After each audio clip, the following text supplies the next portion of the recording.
മറ്റു വാർത്തകൾ ഇത് നമ്മുടെ പതിവായിട്ട് വരുന്ന വാർത്തകളിലൊന്നാണ് ഹർഷ. ഞാനതിലേക്ക് പോകാം. രാഹുൽ മാങ്കൂട്ടത്തിനെതിരെ ഗുരുതര ആരോപണവുമായി ആദ്യ പരാതിക്കാരി ഹൈക്കോടതിയിൽ. രാഹുൽ ഭീഷണിപ്പെടുത്തി നഗ്ന വീഡിയോ ചിത്രീകരിച്ചു എന്നാണ് പരാതി. ദൃശ്യങ്ങൾ ഇപ്പോഴും രാഹുലിൻ്റെ ഫോണിൽ ഉണ്ട്.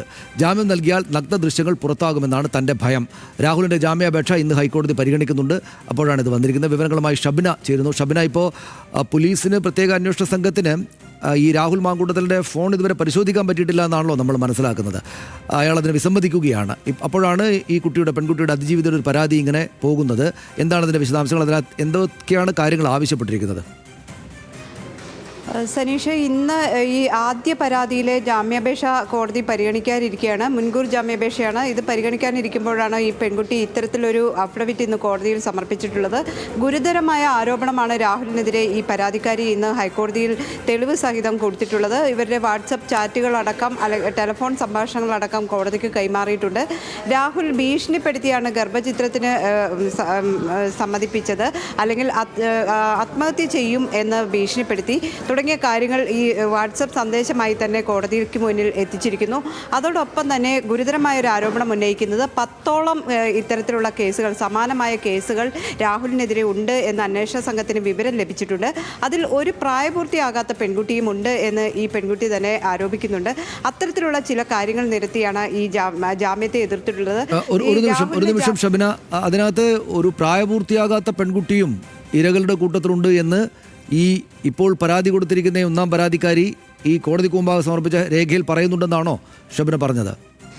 തീർച്ചയായും അത്തരത്തിൽ തന്നെയാണ്. അത് നമുക്കിതുവരെയും അങ്ങനെ അത്തരത്തിലൊരു വിവരങ്ങളൊന്നുമില്ല. ഈ പെൺകുട്ടി ആ പരാതിയിൽ അല്ലെങ്കിൽ ആ അഫിഡവിറ്റിൽ ഇപ്പോൾ അത്തരത്തിലൊരു ആരോപണം ഉന്നയിക്കുന്നുണ്ട്. 10 പരാതികൾ രാഹുലിനെതിരെ ഈ രീതിയിലുണ്ട് എന്ന അന്വേഷണ സംഘത്തിന് വിവരം ലഭിച്ചിട്ടുണ്ട്. ഇതിൽ ഒരു പെൺകുട്ടി പ്രായപൂർത്തിയാകാത്ത പെൺകുട്ടിയാണ്. അത്തരം ഒരു ആരോപണം ഈ പെൺകുട്ടി ഈ അഫിഡവിറ്റിൽ പറയുന്നതാണ്. അതിൻ്റെ സോഴ്സോ അല്ലെങ്കിൽ മറ്റു കാര്യങ്ങളോ നമുക്ക് വ്യക്തമല്ല. എങ്കിലും ഈ ആദ്യ പരാതിക്കാരി ഇത്തരം ഒരു ആരോപണം ഉന്നയിക്കുന്നുണ്ട്. ഈ രീതിയിലുള്ള സ്വാഭാവികമായിട്ടും ആ കാര്യം കൂടെ SIT അന്വേഷിക്കേണ്ടതായിട്ട് വരില്ലേ? പ്രത്യേകിച്ചും നമ്മുടെ നാട്ടിലെ നിയമം അനുസരിച്ചിട്ടാണെങ്കിൽ ഒരു ലൈംഗിക പീഡന പരാതി, ലൈംഗികമായിട്ട് ഒരാൾ ഉപദ്രവിച്ചു എന്ന പരാതി ലഭിക്കുകയാണെങ്കിൽ അത് തമസ്കരിച്ച് വെക്കരുത് എന്നാണ്. പ്രത്യേകിച്ചും പോലീസ് സംവിധാനങ്ങൾക്ക് കിട്ടിയാൽ അക്കാര്യത്തെക്കുറിച്ച് അന്വേഷിക്കണമെന്നാണ്. ഇതിപ്പോൾ കോടതിക്ക് മുമ്പാകെ തന്നെ ഒരു പെൺകുട്ടി രാഹുൽ മാങ്കൂട്ടത്തിൽ എന്ന ഇങ്ങനെ കുറ്റകൃത്യങ്ങൾ ചെയ്തു എന്ന് അവർ വിചാരിക്കുന്ന, ഇങ്ങനെ കേസ് നടക്കുന്ന, അറസ്റ്റിലായിരിക്കുന്ന, ജയിലിൽ കഴിയുന്നയാൾ പ്രായപൂർത്തിയാകാത്തൊരു പെൺകുട്ടിയെ കൂടി ഉപദ്രവിച്ചിട്ടുണ്ട് എന്ന് രേഖാമൂലം ഒരു പരാതി കോടതിക്ക് മുമ്പാകെ സമർപ്പിക്കുമ്പോൾ സ്വാഭാവികമായിട്ടും ആ കേസ് കൂടെ അന്വേഷിക്കേണ്ടതായിട്ട് വരില്ലേ, പ്രത്യേക കേസായിട്ട് നിയമപരമായിട്ട്?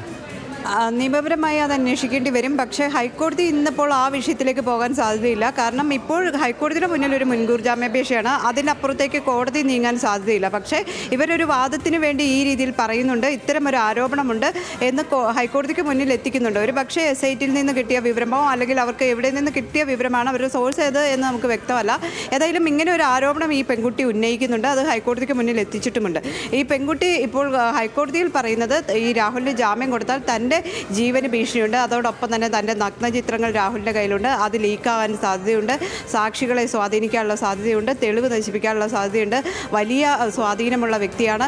അതുകൊണ്ട് രാഹുലിന് ജാമ്യം, ഈ ഒന്നാമത്തെ കേസിൽ മുൻകൂർ ജാമ്യം അനുവദിക്കരുത് എന്നൊരു ആവശ്യമാണ് ഈ പെൺകുട്ടി കോടതിക്ക് മുന്നിൽ വെച്ചിട്ടുള്ളത്. അതോടൊപ്പം തന്നെ താൻ ഗർഭിണിയായിരിക്കെ അതിക്രൂരമായി തന്നെ ബലാത്സംഗം ചെയ്തു എന്നാണ് വേറൊരു ആരോപണമായി ഉന്നയിച്ചിട്ടുള്ളത്. പാലക്കാട് വെച്ച് വീണ്ടും ഗർഭിണിയായിരിക്കുകയും ഈ രീതിയിൽ ക്രൂരമായി ഉപദ്രവിച്ചു. സാഡിസ്റ്റ് ആണ്. അത്തരത്തിലുള്ള കാര്യങ്ങളെല്ലാം ചൂണ്ടിക്കാണിച്ചാണ് ഇത്തരം ഒരു മറുപടി സത്യവാങ്മൂലം ഹൈക്കോടതി ആവശ്യപ്പെട്ടതായിരുന്നു. അതിൻ്റെ അടിസ്ഥാനത്തിൽ നൽകിയിട്ടുണ്ട്. ഏതായാലും ഇന്ന് തന്നെ ഹൈക്കോടതി ഈ വിഷയം പരിഗണിക്കുന്നുണ്ട്. ഷബ്നയാണ് വിവരങ്ങൾ നൽകിയത്. എന്തായാലും ഇത് ഈ പറഞ്ഞതുപോലെ ഒരു പ്രായപൂർത്തിയാകാത്ത കുട്ടി ഉണ്ട് എന്നുള്ള ഒരു വെളിപ്പെടുത്തൽ ഉണ്ടായിട്ടുണ്ടെങ്കിൽ തീർച്ചയായും അത് എന്താണ് എന്നുള്ളത് അന്വേഷിക്കാതിരിക്കാൻ കഴിയില്ല. കോടതിക്കും എനിക്ക് തോന്നുന്നു കോടതിക്ക് മുമ്പാകെയാണല്ലോ വന്നിരിക്കുന്നത്. പോലീസ് അന്വേഷിക്കേണ്ടി വരും.